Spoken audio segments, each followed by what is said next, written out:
សូមស្វាគមន៍ប្រិយមិត្តជាទីរំអាន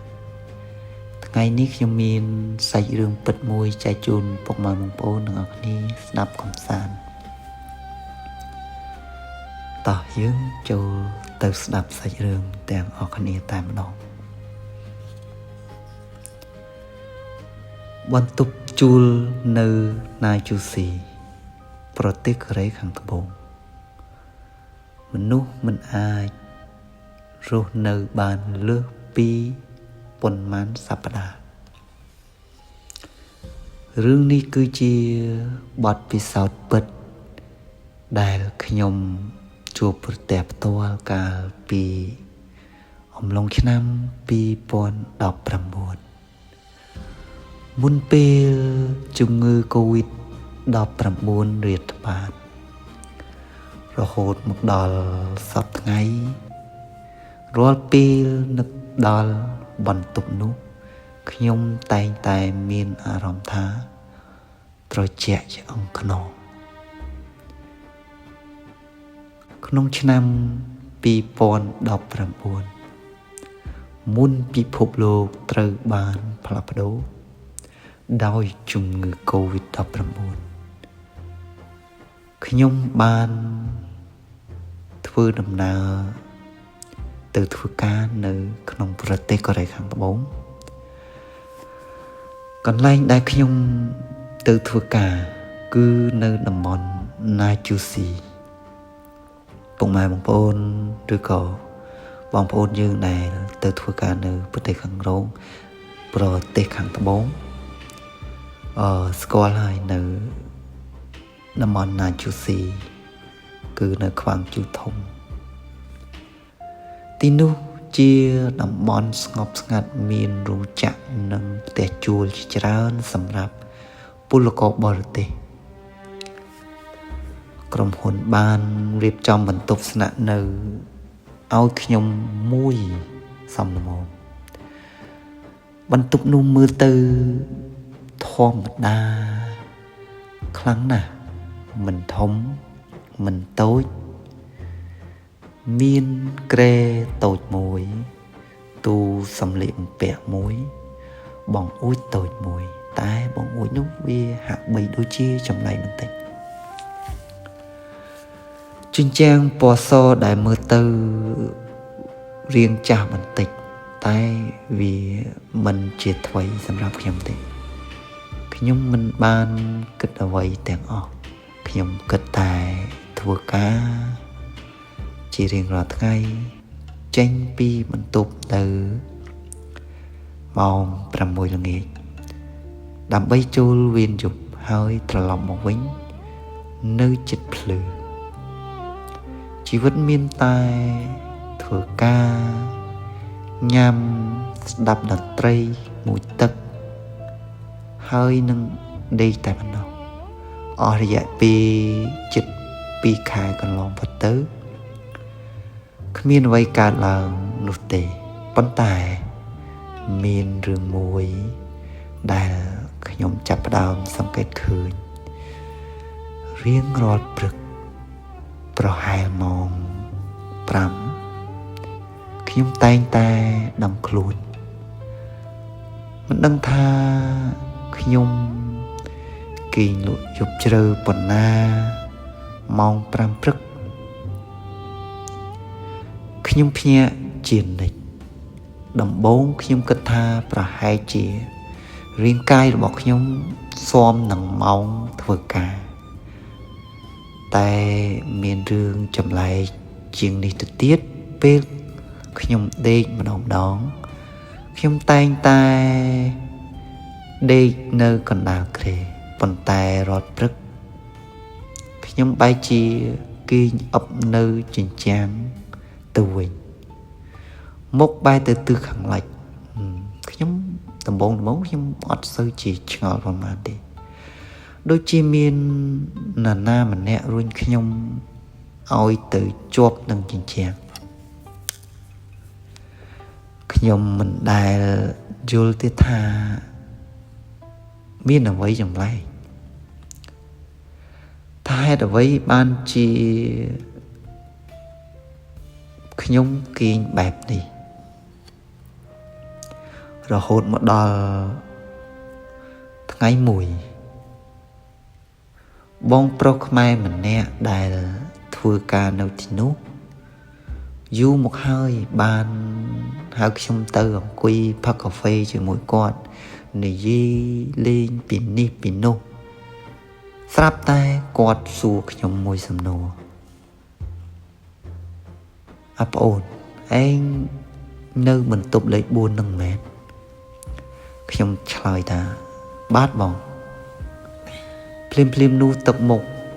របស់គាត់ប្រហែលជាមានអ្វីលាក់បាំងបន្តិច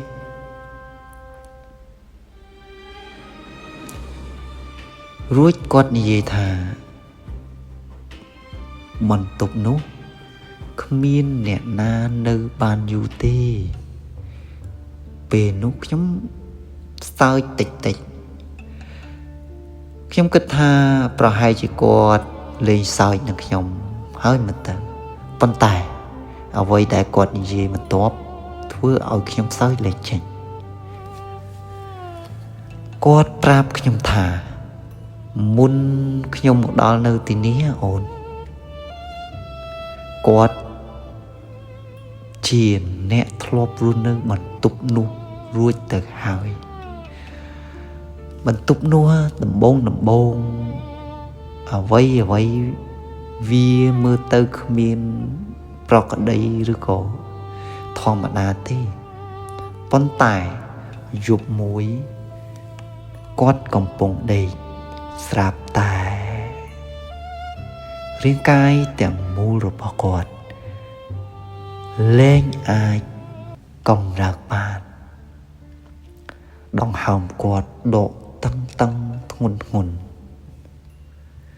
ទ្រូងដូចជាមានដុំថ្មធំមួយសង្កត់មកលើគាត់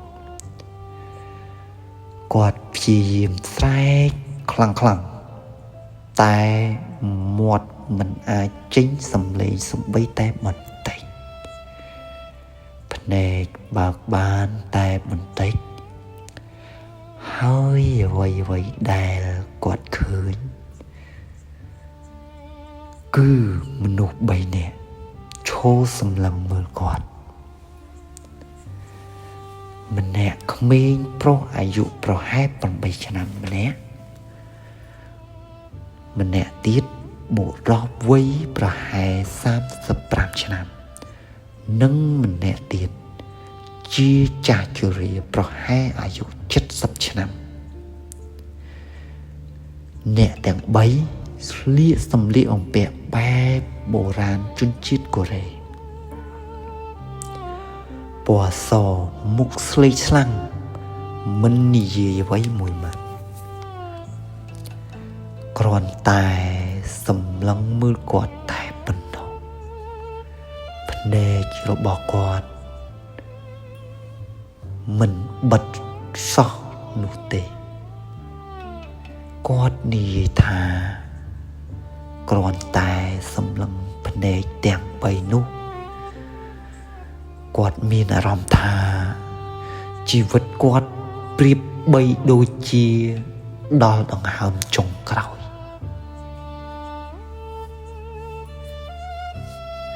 យមកគាត់សន្លប់បាត់ស្មារតីព្រឹកឡើងគាត់ប្រមូលវ៉ាលីចេញពីបន្ទប់នោះភ្លាមតែម្ដងមិនដែលហ៊ានត្រឡប់ទៅនៅបន្ទប់នោះម្ដងទៀតទេពេលខ្ញុំស្ដាប់សាច់រឿងរបស់គាត់ចប់សាច់ខ្ញុំឡើងព្រឺទាំងខ្លួនតែម្ដងខ្ញុំចាប់ផ្ដើមនឹកឃើញរឿងចម្លែកទាំងអស់ម៉ោង5ព្រឹកការគេងឥបជញ្ជាំងអារម្មណ៍ដូចជាមានអ្នកមើលពេលខ្លះខ្ញុំគេងម្នាក់ឯងតែមានអារម្មណ៍ថាបន្ទប់នោះមិនមែនមានតែខ្ញុំម្នាក់នោះទេ រាល់ពេលបិទភ្លើងខ្ញុំមិនដែលហ៊ានបើកភ្នែកភ្លាមនោះទេព្រោះខ្ញុំខ្លាចថាប្រសិនបើខ្ញុំបើកភ្នែកប្រហែលជាខ្ញុំនឹងឃើញអ្វីមួយដូចជាបងប្រុសនោះបានឃើញផងដែរប៉ុន្តែដោយសារគ្មានបន្ទប់ទំនេរខ្ញុំគ្មានជំរឿខ្ញុំត្រូវតែបន្តរស់នៅទីនោះខ្ញុំចាប់ផ្ដើមធ្វើរឿងមួយដែលគ្រប់គ្នាគិតមិនដល់រៀងរាល់ថ្ងៃសិលខ្ញុំទិញផ្លែឈើគ្រប់មុខឬក៏ថ្ងៃសិលខ្លះខ្ញុំទិញផ្លែចេកផ្លែក្រូចឬក៏ផ្លែទម្លាប់ដាក់ទឹកស្អាតហើយនិយាយជាភាសាខ្មែរថាបើវិញ្ញាណរស់នៅទីនេះមែនខ្ញុំមកតែធ្វើការទេខ្ញុំមិនមានបំណងរំខានអស់លោកឡើយសូមឲ្យខ្ញុំរស់នៅដោយមានសេចក្តីសុខផងចុះខ្ញុំមិនដឹងទេថាវិញ្ញាណទាំងនោះអាចស្ដាប់ភាសាខ្មែរបានឬក៏អត់ទេប៉ុន្តែខ្ញុំនិយាយដោយចេញពីចិត្តចម្លែកណាស់ចាប់ពីពេលនោះមកខ្ញុំមិនដែលជួបរឿងអាក្រក់ដូចបងប្រុសនោះទេតែម៉ោង5ព្រឹកខ្ញុំនៅតែភ្ញាក់ដដែលហើយពេលខ្លះខ្ញុំនៅតែគេងជាប់នឹងជញ្ជាំងដដែល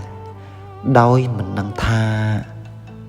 តើខ្លួនឯងដេករមៀលទៅឬក៏មានអ្វីមួយជាអ្នករុញខ្ញុំរយៈពេល6ខែទីបំផុតកិច្ចសន្យាការងាររបស់ខ្ញុំបានបញ្ចប់ថ្ងៃប្រមូលអីវ៉ាន់ខ្ញុំងាកមើលបន្ទប់នោះជាលើកចុងក្រោយបន្ទប់នៅស្ងប់ស្ងាត់ធម្មតាដូចថ្ងៃដំបូងដែលខ្ញុំបានចូលមកប៉ុន្តែខ្ញុំមានអារម្មណ៍ថាដូចជាមានភ្នែកមួយគូកំពុងតែសម្លឹងខ្ញុំពីជ្រុងបន្ទប់ខ្ញុំមិនបានងាកទៅមើលទេខ្ញុំគ្រាន់តែបិទទ្វារហើយដើរចេញមករហូតដល់សប្តាហ៍ថ្ងៃនេះខ្ញុំនៅតែមិនដឹងថាតើអ្វីដែលអ្នកមុនបានឃើញជាការពិតឬក៏ជាអាការៈសង្កត់ពេលគេតែអ្វីដែលខ្ញុំដឹងច្បាស់គឺជារឿងភ្ញាក់ម៉ោង5ព្រឹកនិងការគេងទៅជាប់នឹងជញ្ជាំងបានកើតឡើងចំពោះខ្ញុំជារៀងរាល់ថ្ងៃរហូតដល់ខ្ញុំចាក់ចេញពីបន្ទប់នោះហើយរហូតមកដល់ថ្ងៃនេះបើមាននរណាម្នាក់សួរខ្ញុំថាតើអ្នកនឹងជឿថាមានវិញ្ញាណពិតមែនទេខ្ញុំមិនអាចឆ្លើយថាមានឬក៏គ្មានបានឡើយប៉ុន្តែខ្ញុំអាចនិយាយបានតែមួយម៉ាត់គត់ថាមានរឿងខ្លះដែលអ្នកវិទ្យាសាស្ត្រនៅមិនទាន់អាចពន្យល់បានទេហើយបន្ទប់មួយនោះនៅណាជូស៊ីប្រទេសកូរ៉េខាងត្បូងគឺជាកន្លែងមួយដែលខ្ញុំមិនចង់ត្រឡប់ទៅរស់នៅម្ដងទៀតនោះឡើយ បាទសាច់រឿងនេះគឺជាសាច់រឿងពិតរបស់បងប្រុសម្នាក់ដែលគាត់ទៅធ្វើការនៅប្រទេសកូរ៉េខាងត្បូងគឺគាត់បានទៅបំពេញការងារនៅកន្លែងនោះប្រហែលជា6ខែហើយក្រោយមកក៏គាត់បានត្រឡប់មកកន្លែងការងារចាស់គាត់វិញបាទជាចុងក្រោយនេះខ្ញុំសូមអរគុណសម្រាប់ប្រិយមិត្តនិងពុកម៉ែបងប្អូនទាំងអស់គ្នាដែលបានតាមដានស្ដាប់សាច់រឿងរបស់ខ្ញុំខ្ញុំនឹងមានសាច់រឿងថ្មីៗចែកជូនពុកម៉ែបងប្អូននិងប្រិយមិត្តជាទីរាប់អានក្នុងពេលនេះខ្ញុំសូមអរគុណសូមជម្រាបលា